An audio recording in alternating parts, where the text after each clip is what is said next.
Hello everyone.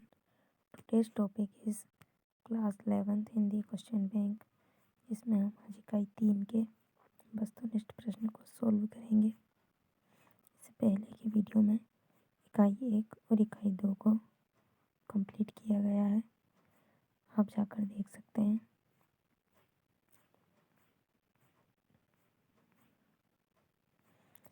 यहाँ पर 6 अंक के क्वेश्चन आने वाले हैं, 1 अंक वाले।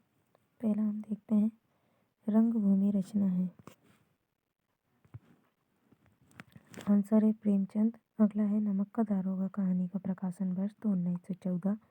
आदर्श उन्मुख यथार्थवाद को अपनी कहानी का आधार बनाने वाले कथाकार हैं प्रेमचंद। नमक की गाड़ियाँ जा रही थी तो यह जा रही थी कानपुर। कृष्णा सोबती की रचना है जिंदगी नामा।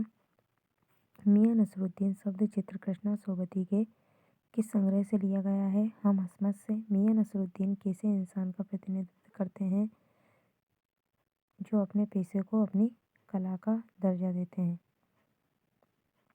मियां नसरुद्दीन कितने प्रकार की रोटियां बनाने के लिए मशहूर थे? 56 प्रकार की। काम करने से आता है, नसीहतों से नहीं। यह कथन किसका है?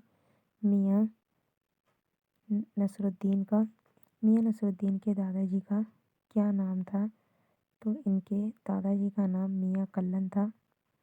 अप्पू के साथ 2.5 साल पाठ गद्य की विधा है संस्मरण। पथेर पांचाली फिल्म की शूटिंग का काम कितने साल तक चला था? 2.5 साल तक। रेलवे लाइन के समीप वाला मैदान कौन से फूलों से भरा हुआ था? तो यह कास फूल से भरा हुआ था। अप्पू के साथ 2.5 साल नामक संस्मरण किस फिल्म से संबंधित है? तो ये पथेर पांचाली से संबंधित है। सोने का किला किसकी रचना है? तो यह सत्यजीत राय की रचना है। विधायी संभाषण किस विधा की रचना है? तो विधायी संभाषण निबंध भाषण की विधा है। विधायी संभाषण के लेखक हैं बाल मुकुंद गुप्त। निम्न में से शेखर जोशी की रचना है। शेखर जोशी की रचना है तो इनकी रचना कोसी का घटवार है। अगला क्वेश्चन है हमारा, शेखर जोशी की रचना नहीं है। तो शेखर जोशी की रचना साथ के लोग नहीं है। अगला है मास्टर त्रिलोक सिंह ने धनराम को कितने का पहाड़ा याद करने के लिए दिया था? तो 13 का। शेखर जोशी का जन्म कब हुआ था? 1932। शेखर जोशी को कौन सा सम्मान मिला था? तो इन्हें पहल सम्मान मिला। रमेश मोहन को क्या समझता था? रमेश मोहन को अपना मित्र समझता था। तेरे दिमाग में तो लोहा भरा है रे, विद्या का ताप कहाँ लगेगा इसमें। यह कथन किसका है? त्रिलोक सिंह का। उसकी आंखों में एक सर्जक की चमक थी, यह कथन किसके लिए कहा गया था? मोहन के लिए। गलता लोहा कहानी में गोपाल सिंह कौन है? गोपाल सिंह यहाँ पर दुकानदार। अगला क्वेश्चन है, तुम्हारा फाइल पूर्ण हो गई है। तुम्हारी फाइल पूर्ण हो गई है में फाइल शब्द किस अर्थ में व्याप्त हुआ है? जीवन की फाइल। रजनी ने अमित के मुद्दे को गंभीरता से लिया क्योंकि वह अन्याय के विरुद्ध आवाज उठाने की सामर्थ्य रखती थी। अगला है, अन्याय का डटकर मुकाबला करने की बात कहती है रजनी। मन्नू भंडारी द्वारा रचित रजनी मूलतः क्या है? तो ये एक पटकथा है। जामुन के पेड़ के नीचे दबे व्यक्ति को सर्वप्रथम किसने देखा था? तो सर्वप्रथम इसे माली ने देखा था। जामुन का पेड़ कैसी कथा है? यह एक हास्य व्यंग्यपूर्ण कविता है। लेखक की नव प्रकाशित रचना का नाम लिखिए। ओस के फूल। जामुन के पेड़ के नीचे दबा हुआ व्यक्ति पेशे से क्या था? कवि। दबा हुआ आदमी कवि है, इसलिए फाइल का संबंध किस विभाग से माना गया? तो कल्चरल से। पंचशील के सिद्धांत का प्रचार किया था। तो आंसर है पंडित जवाहरलाल नेहरू। भारत माता पाठ हिंदुस्तान की कहानी का अध्याय है तो 5वां। इस काल को जागरण सुधार काल भी कहते हैं, द्विवेदी युग को।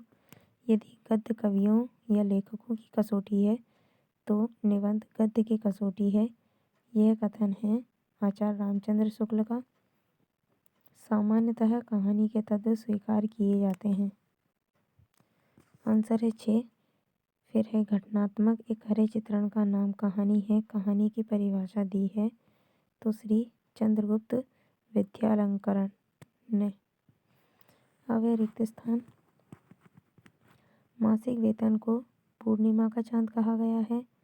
पंडित आलोपीदीन का लक्ष्मी पर अखंड विश्वास था। डॉक्टर नगेंद्र ने भारतेंदु काल को पुनर्जागरण काल कहा। अगला है अंधेर नगरी भारतेंदु हरिश्चंद्र की प्रसिद्ध रचना है। द्विवेदी युग को निबंध का स्वर्ण काल माना जाता है। नहीं, शुक्ल युग को निबंध का स्वर्ण काल माना जाता है। मियां नसरुद्दीन के पिता का नाम मियां कल्लन था। मियां नसरुद्दीन अखबार बनाने वाले और पढ़ने वालों को निठल्ला समझते हैं। पथेर पांचाली फिल्म की भाषा बांग्ला है। जिंदगी नामा प्रसिद्ध उपन्यास है। मियां नसरुद्दीन नान भाइयों के मसीहा थे। पापड़ से भी अधिक महीन उनकी रोटी होती है। अपू की भूमिका निभाने के लिए खालिस्तान वर्ष के 6 वर्ष के लड़के की आवश्यकता थी। अपू की भूमिका निभाने वाले लड़के का नाम सुधीर मुखर्जी था। इस पाठ का भाषांतरण खालिस्तान ने किया, सत्यजीत राय ने। विदाई संभाषण व्यंग खालिस्तान पर लिखी गई है। लॉर्ड कर्जन के ऊपर। खालिस्तान बाल मुकुंद गुप्त जी के लिए स्वाधीनता संग्राम का हथियार है। पत्रकारिता। विदाई संभाषण चर्चित व्यंग शिव शंभू के चिट्ठे से लिया गया अंश है। विचलन समय खालिस्तान होता है। करुणोत्पाद बंशीधर ने मोहन को पढ़ने के लिए रमेश के साथ लखनऊ भेजा। बचपन से ही मोहन बड़ा बुद्धिमान था। धनराम खालिस्तान का काम करता था, लोहार का। रजनी के पति का नाम रवि था। रजनी ने हेडमास्टर से कुर्सी छोड़ने की बात कही। रजनी पटकथा की विधा है। रजनी पाठ के अनुसार शिक्षा व्यवसाय बनती जा रही है।